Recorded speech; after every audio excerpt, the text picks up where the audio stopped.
Assalamualaikum warahmatullahi wabarakatuh. Perkenalkan, nama saya Mayang, kelas manajemen 3A dengan NPM 20230145.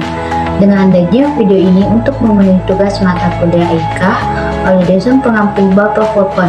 Adapun presentasi yang akan saya bawakan adalah tentang sholat bagian 1. Yang pertama adalah hakikat sholat. Pengertian sholat adalah ibadah yang mengandung gerakan fisik, bacaan doa, dan zikir yang dilakukan untuk mengingat Allah Subhanahu wa Ta'ala. Sholat harus dilakukan dengan mengikuti syarat-syarat dan rukun yang telah ditentukan dalam ajaran Islam. Adapun yang kewajiban sholat. Sholat adalah kewajiban yang harus dijalankan oleh setiap muslim yang sudah dewasa dan berakal. Sholat wajib dilaksanakan 5 kali sehari, yaitu pada waktu subuh, duhur, asar, maghrib, dan isya. Ini adalah salah satu bentuk ketaatan tertinggi seorang muslim kepada Allah Subhanahu wa Ta'ala. Adapun penghubung dengan Allah. Hakikat sholat adalah sebagai penghubung langsung antara hamba dan Tuhannya. Dalam sholat, seseorang mengakui kebesaran Allah Subhanahu wa Ta'ala, memohon ampun, dan menyatakan kebutuhannya kepada Allah Subhanahu wa Ta'ala. Sholat juga mengingatkan manusia akan tujuan hidupnya, yaitu menyembah dan mengabdi kepada Allah Subhanahu wa Ta'ala. Adapun yang materi yang kedua adalah tujuan dan fungsi sholat. Tujuan sholat adalah penghambaan kepada Allah Subhanahu wa Ta'ala. Sholat adalah bentuk ibadah yang mencerminkan sifat penghambaan penuh dari manusia kepada Allah Subhanahu wa Ta'ala, mengakui bahwa hanya Allah yang Maha Besar. Adapun menghapus dosa kecil. Melalui sholat, Allah memberikan kesempatan bagi hambanya untuk bertaubat dan menghapus dosa-dosa kecil yang dilakukan sehari-hari. Adapun mendekatkan diri kepada Allah Subhanahu wa Ta'ala. Sholat menjadi sarana bagi umat muslim untuk mendekatkan diri kepada Allah Subhanahu wa Ta'ala, memohon bimbingan dan petunjuk dalam menjalani hidup. Adapun yang kedua adalah fungsi sholat. Fungsi spiritual. Sholat memberikan ketenangan batin dan kekuatan spiritual. Dalam sholat, seorang muslim dapat melepaskan diri dari hiruk-pikuk dunia dan kembali fokus kepada Tuhannya. Hal ini membantu membangun ketenangan dan kebahagiaan batin. Adapun fungsi sosial, sholat berjamaah mengajarkan kebersamaan, persaudaraan, dan kerjasama antar sesama muslim.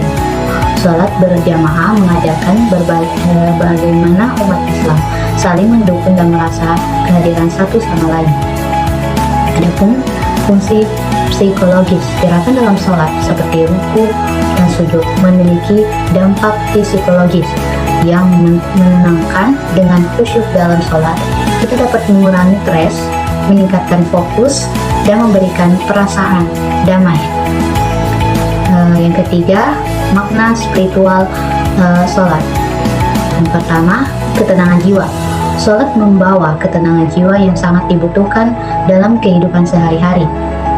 Dalam sholat, seseorang meluangkan waktu untuk memusatkan hati dan pikiran kepada Allah Subhanahu wa Ta'ala, yang pada akhirnya membantu mengurangi kecemasan dan ketakutan. Adapun pembersihan diri, sholat adalah momen yang introspeksi, mengingat dosa dan memohon ampun. Melalui sholat, seseorang muslim membersihkan dirinya dari noda-noda dosa kecil yang dilakukan sepanjang hari. Adapun penghambaan total kepada Allah Subhanahu wa Ta'ala. Makna spiritual sholat terletak pada sifat totalitas kita dalam menyerahkan diri kepada Allah Subhanahu wa Ta'ala. Saat kita ruku dan sujud, kita mengakui kelemahan kita di hadapannya dan menunjukkan bahwa kita hanyalah hamba yang bergantung kepadanya. Ini mengajarkan rasa rendah hati dan penghargaan atas kebesaran Allah Subhanahu wa Ta'ala. Adapun yang keempat adalah hikmah sholat. Pembentukan karakter. Sholat mengajarkan nilai-nilai positif seperti disiplin, kejujuran, dan kesabaran. Kebiasaan menjalankan sholat tepat waktu membantu seseorang menjadi lebih disiplin dan memiliki integritas tinggi. Adapun pengembangan kepekaan sosial.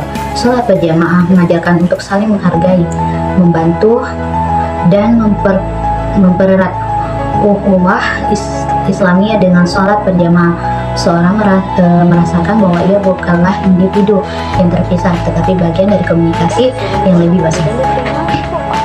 Adapun peningkatan ketakwaan, dengan sholat kita diajarkan untuk selalu merasa diawasi oleh Allah Subhanahu wa Ta'ala. Ini membentuk ketakwaan, yakni rasa takut dan cinta kepada Allah Subhanahu wa Ta'ala yang mencegah kita dari perbuatan yang tidak sesuai dengan ajaran agama. Adapun ketenangan hati, melalui sholat kita mendapatkan ketenangan dan kedamaian hati yang berdampak baik pada kehidupan kita. Sholat mengingatkan kita bahwa dalam setiap kondisi kita memiliki Allah sebagai tempat bergantung dan berlindung. Adapun kesimpulan dari presentasi saya tentang sholat adalah ibadah yang wajib dilakukan oleh setiap muslim sebagai wujud ketaatan dan rasa syukur kepada Allah Subhanahu wa Ta'ala. Melalui sholat, seorang muslim dapat mendapatkan manfaat spiritual, mental, dan sosial yang membantu dalam kehidupan sehari-hari. Marilah kita memahami dan melaksanakan sholat dengan penuh kesadaran dan kekhusyukan agar kita dapat merasakan manfaatnya secara maksimal dalam kehidupan ini dan kehidupan setelah mati. Sekian, terima kasih. Wassalamualaikum warahmatullahi wabarakatuh.